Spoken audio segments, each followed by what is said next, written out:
Hey y'all, it is Matilda Cooks, and I have a little confession to make.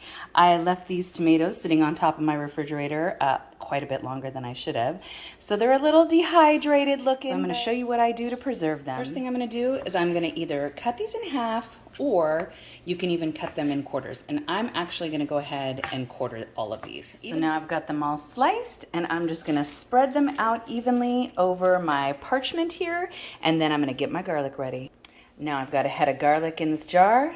I'm just gonna shake it, get all the skins off, and then I'm gonna throw it in my food processor to get it diced super fast. So for the sake of transparency, this garlic is too fresh for that application to work. I bought this at the farmer's market and it only peeled 3 of them with the shaking. And so now I guess I'm just gonna hand peel them. You know what works for sure? A KitchenAid mini food prep. Now that that's nice and fine, it's just gonna get sprinkled over all these beautiful tomatoes. Once those are all evenly spread on top of the tomatoes, here's when I put my salt and pepper. Then I'm gonna cut up this basil, and the basil will go on top. So you just sprinkle the basil nice and even. Get that all on there, man. It's already looking delicious. You could eat it just like this, really. Once all that basil's on, I'm gonna go ahead and I am gonna liberally get whatever oil your choice is. This is actually an olive oil in an avocado oil bottle. That's just because the bottle was useful. I'm like always into using anything that I can use. And I like to be pretty generous with my olive oil. I really want these guys to roast up nice and to have a good sauciness once they're done. And in the oven.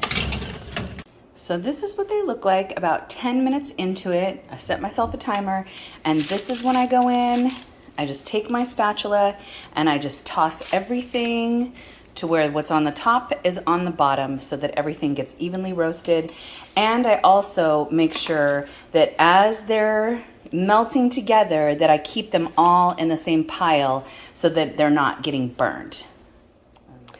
So this is what they look like after 30 minutes actually. At 20, they weren't quite reduced enough. And I like a really rich flavor out of these for being oven roasted. And I like that garlic to be well roasted too.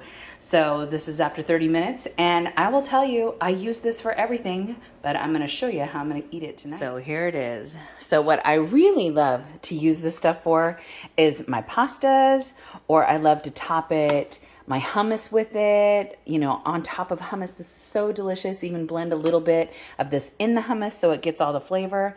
But tonight, what this is gonna be is just some delicious kind of bruschetta, you know, type of thing. But this is the bread that I have, so this is what I'm using.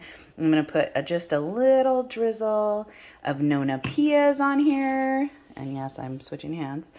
And go ahead, top this off with a little bit of fresh grated parm. And there's dinner. I hope you guys try this. It's such a great application for your fresh garden tomatoes, but even tomatoes that you let sit on your refrigerator for too long, it works out so well. God bless you and have a great night.